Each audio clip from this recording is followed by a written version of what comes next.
ओम शांति। 20 अप्रैल 2022 प्रातः मुरली।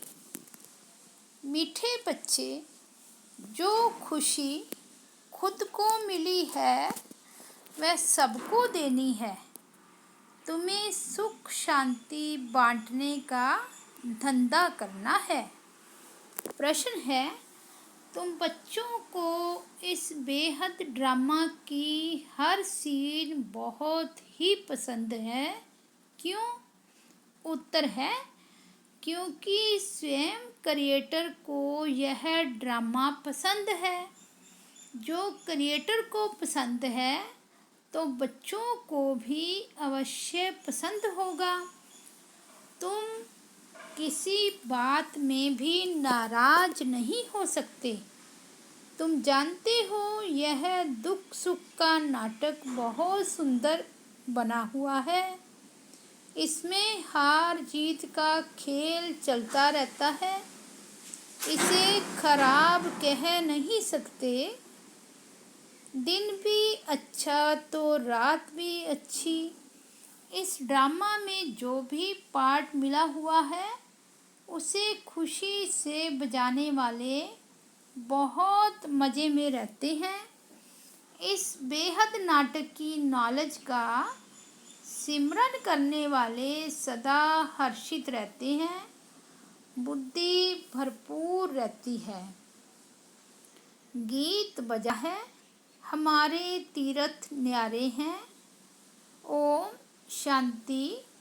वास्तव में स्कूल में कोई गीत नहीं गाए जाते हैं।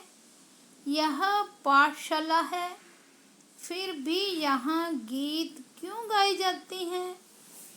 सतयुग में तो यह गीत नहीं गाए जाते हैं। अभी हम लोग बैठे हैं संगम पर, इसलिए भक्ति और गीतों आदि को लेकर उसका अर्थ समझाते हैं। मनुष्य तो अर्थ समझते नहीं। हम अभी न यहाँ हैं न वहाँ हैं, बीच में बैठे हैं, तो इनका थोड़ा आधार लेते हैं। बच्चों को ज्ञान और भक्ति का राज तो समझाया गया है। इस समय तुम ज्ञान सुन रहे हो। भविष्य के लिए पुरुषार्थ कर कोई प्रारब्ध बनावे, ऐसा कोई मनुष्य नहीं है। तुम पुरुषार्थ करते हो भविष्य नई दुनिया के लिए। मनुष्य दान पुण्य आदि करते हैं दूसरे जन्म के लिए। वह है भक्ति, यह है ज्ञान। कोई कहते भी हैं ज्ञान, भक्ति और वैराग्य। सन्यासियों का है हद का वैराग्य, तुम्हारा है बेहद का वैराग्य। वो लोग घर भर से वैराग्य दिलाते हैं, दुनिया से नहीं। वह यह जानते ही नहीं कि तमो प्रधान जड़ जड़ी भू सृष्टि है, इनका विनाश होना है। क्योंकि कल्प की आयु बड़ी लंबी बना दी है। अब बाप बैठ समझाते हैं, बुद्धि भी कहती है यह बात तो बिल्कुल ही ठीक है। मुख्य बात है पवित्रता की, जिसके लिए वह घर बार छोड़ते हैं। तुम सारी पुरानी दुनिया को बुद्धि से भूल जाते हो, पवित्र बनते हो। पवित्र दुनिया में जाने के लिए तुम्हारी यात्रा है बुद्धि की। कर्म इंद्रियों से कहाँ जाना नहीं है। तुम्हारा शरीर कुछ भी नहीं चलता। अभी हम रूहानी बाप के पास जाते हैं। वह जिस्मानी यात्राएं तो अनेक हैं, कब कहाँ जाएंगे, कब कहाँ। तुम्हारी बुद्धि एक तरफ ही है। इसको अव्यभिचारी भक्ति कहें तो भी हो सकता है। तुम एक को याद करते हो, उन सब की भक्ति है व्यभिचारी। अनेकों को याद करते हैं तुम्हारी है अव्यभिचारी रूहानी यात्रा, जिसमें हम जा रहे हैं वापिस अपने घर। वो लोग निर्वाण धाम को घर भी नहीं समझेंगे, कहते हैं पार निर्वाण गया। तुम जानते हो वहाँ हम आत्माएं बाबा के साथ रहती हैं। अभी बाबा हमको लेने के लिए आए हैं। वह समझते हैं हम सब ईश्वर के रूप हैं। कितने शास्त्र आदि पढ़ते हैं, यहाँ तुमको वह कुछ भी नहीं सिखाया जाता है। तुमको तो इन कर्म कांड का भी संन्यास कराया जाता है। यह सब भक्ति के कर्म कांड हैं। जैसे प्रभु की गतमत न्यारी है, पहले पहले तुमको अलफ सिखाते हैं। बाप खुद ही दलाल बनकर आते हैं, गाते भी हैं परंतु समझते नहीं हैं।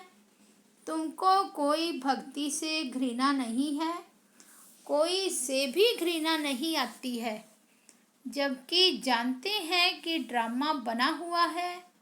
हाँ, समझते जरूर हैं कि इस पुरानी छीछी दुनिया को छोड़ना है, वापस जाना है। जब भक्ति में थे तो भक्ति से प्यार था, गीत आदि सुनने से मौज आती थी। अब समझते हैं वह तो कोई काम के नहीं थे, सुनने में कोई हर्जा नहीं है, परंतु जानते हैं यह भी भक्ति की एक्ट है।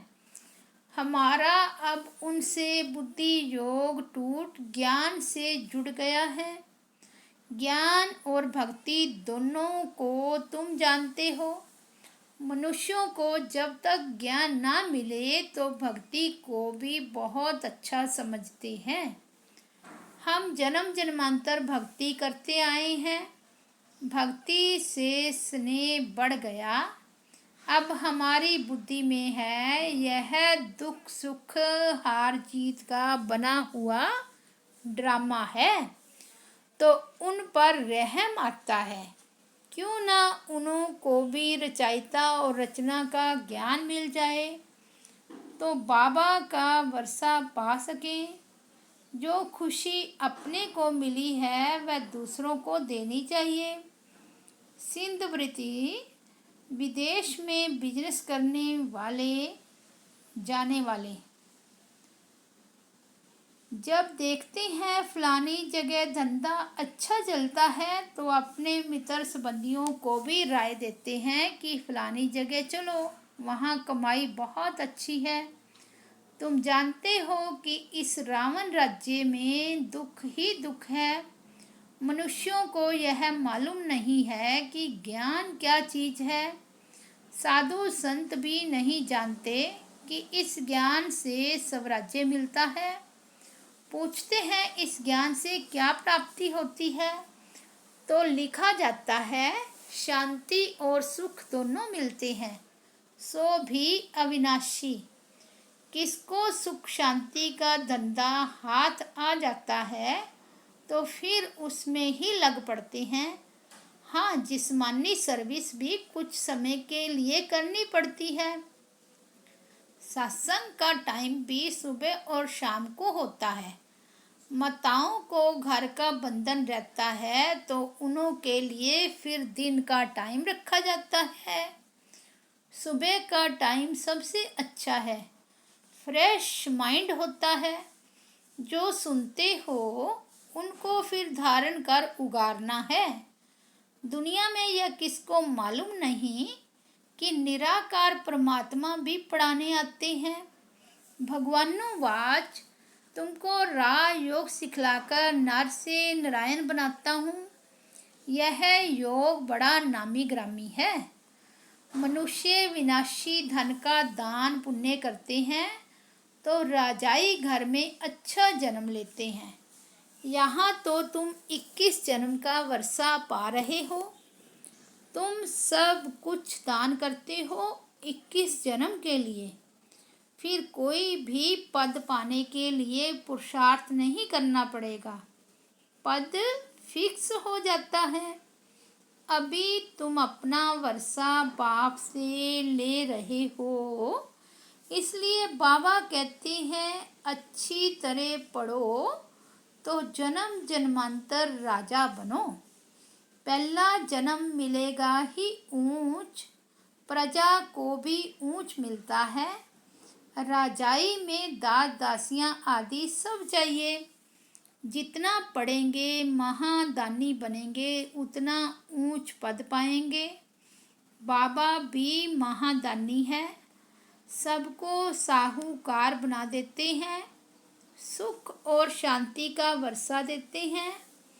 पहले पहले सुख में ही आते हैं, सभी सुखी रहते हैं, क्योंकि पहला समय सतो प्रधान, फिर रजो, फिर तमो में आते हैं।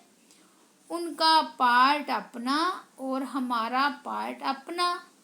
जो इस धर्म के हैं उनका ही सैंपलिंग लगता है। तुम जब संपूर्ण बन जाएंगे तो झट जान जाएंगे कि यह हमारे धर्म का है व नहीं है। तुम बच्चे सबको समझाते हो कि बाप नई दुनिया रचते हैं तो भारत को ही वर्षा मिलता है, फिर गुम हो गया। ड्रामा अनुसार वर्षा लेना भी है तो गंवाना भी है, यह चक्कर चलता रहता है। इस समय हमने वर्षा गंवाया है, अब फिर ले रहे हैं। लक्ष्मी नारायण के राज्य का किसको भी पता नहीं है, इसलिए पूछा जाता है कि लक्ष्मी नारायण को यह राज्य कब और कैसे मिला। जैसे उन्होंने कृष्ण को आगे रख लक्ष्मी नारायण को गुम कर दिया है, और हम फिर लक्ष्मी नारायण को आगे रख कृष्ण को गुम कर देते हैं। लक्ष्मी नारायण तो है ही सतयुग के, नारायण वाच तो हो ना सके। बाप कहते हैं मैं आता ही हूँ संगम पर। लक्ष्मी नारायण ने जरूर आगे जन्म में संगम पर ही राज्य लिया है। लक्ष्मी नारायण ही 84 जन्म भोग अब अंतिम जन्म में है। लक्ष्मी नारायण को भी राज्य देने वाला जरूर कोई होगा ना, तो भगवान ने ही दिया। इस समय तुम बिल्कुल ही बेगर हो, फिर प्रिंस बन जाते हो। प्रिंस का तो जरूर राजा महाराजा के पास जन्म होगा। अभी तक भी कोई अच्छे अच्छे राजाएं हैं जिनका प्रजा पर बहुत प्यार रहता है। अभी तुम जानते हो हम राजयोग सीख रहे हैं, जिससे हम राज्य भाग्य पाते हैं। हमको यह निश्चय है, क्योंकि यह अनादि ड्रामा है, हार जीत का खेल है। जो होता है वह ठीक। क्या क्रिएटर को ड्रामा पसंद नहीं होगा? जरूर पसंद होगा, तो क्रिएटर के बच्चों को भी पसंद होगा। हम घृणा कोई से नहीं कर सकते। यह तो समझते हैं कि भक्ति का भी ड्रामा में पार्ट है। ड्रामा सारा अच्छा है, बुरा ड्रामा क्यों कहेंगे? ड्रामा का राज बुद्धि में है, जो तुमको समझाते हैं। अभी भक्ति का पार्ट पूरा होता है, अब पुरुषार्थ कर बाप से वर्षा लेना है। बाप कहते हैं यह सब आसरी संप्रदाय है, इसमें घृणा की तो बात ही नहीं। ईश्वरीय संप्रदाय और आसरी संप्रदाय का तो खेल है। वह कोई अपने को दुखी समझते थोड़े ही हैं, भक्ति करते रहते हैं और समझते हैं एक दिन भगवान आकर भक्ति का फल देगा। घर बैठे कोई ना कोई रूप में भगवान आकर मिलेगा। और सन्यासी लोग समझते हैं हम आपे ही चले जाएंगे निर्वाण धाम। अपने पुरुषार्थ से तत्व के साथ योग लगाते हैं और समझते हैं हम लीन हो जाएंगे। दुनिया में अनेक मत है, बाबा आकर एक मत बनाते हैं। समझाते हैं यह ड्रामा अनादि बना हुआ है, बहुत ही सुंदर नाटक बना हुआ है। ड्रामा में दुख सुख का पाठ नूदा हुआ है, जिसे देख बहुत खुशी होती है। यह बेहद का खेल बड़ा फाइन बना हुआ है, सो तो सबको पसंद ही आना चाहिए। दिन भी अच्छा तो रात भी अच्छी। खेल है ना। जानते हैं अब रात पूरी होनी है, हमको दिन में जाकर ऊंच पद पाना है। नाराज क्या होंगे, ड्रामा में जो पार्ट मिला है वह तो बजाना ही है। बहुत अच्छा ड्रामा है, इसको खराब कह नहीं सकते। यह खेल कब बंद होता ही नहीं है, बहुत फर्स्ट क्लास खेल है। इनको जानने से बुद्धि भरपूर हो गई है। जैसे बाप नॉलेजफुल है, वैसे बच्चे भी नॉलेजफुल हैं। कितना समय सुख कितना समय दुख पाना है, यह भी तुम सब कुछ जान गए हो। तब तो कहते हैं वाह प्रभु तेरी लीला। प्रभु की रचना जरूर अच्छी ही होगी, उसको खराब कौन कहेगा। ड्रामा में जो पार्ट मिला हुआ है वो तो बजाना ही है। यह खेल कभी बंद होना ही नहीं है। इनको जानने से मज़ा ही मज़ा आता है। भक्ति में सतयुगी रजाई का पता ही नहीं है, सतयुगी रजाई में फिर भक्ति का पता ही नहीं रहता है। भक्ति में भी कितने सुंदर गीत गाते हैं। हे प्रभु तेरी लीला विचित्र है, यह तुम बच्चे ही समझ सकते हो, और कोई इस लीला को जानते ही नहीं। बाबा से हमको कितना वर्षा मिलता है, सारा दिन बुद्धि में ख्याल चलना चाहिए। कैसा वंडरफुल खेल है, वंडरफुल इसकी समझानी है। बाप की लीला कितनी अच्छी है। तुम इस बेहद के नाटक को जानते हो, फिर जो पद मिलता है उनको भी देख हर्षित होते हो।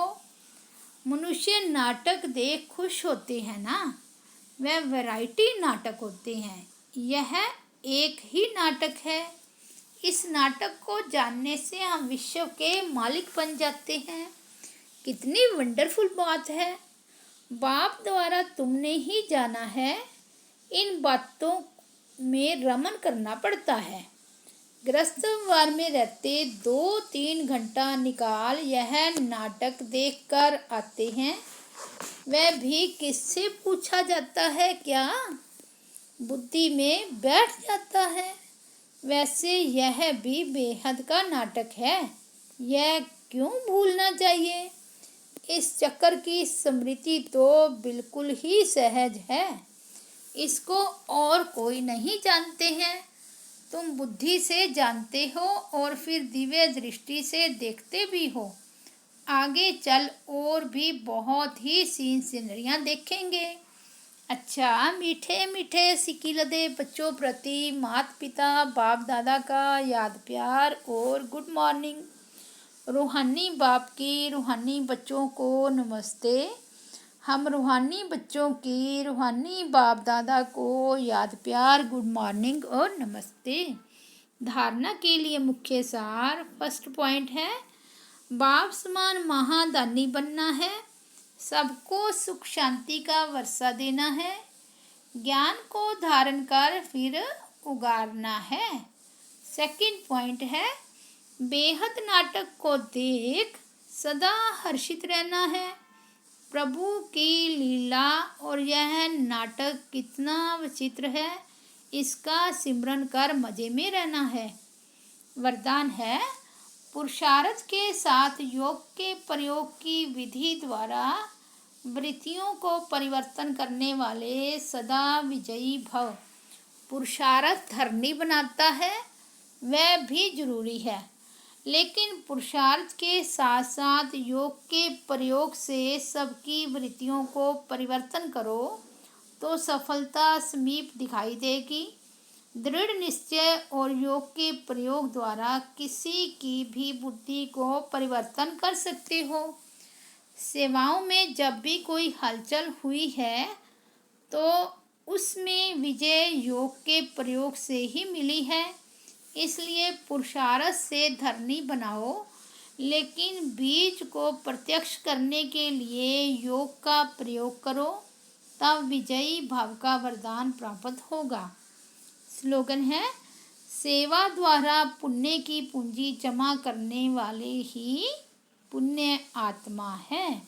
अच्छा, ओम शांति।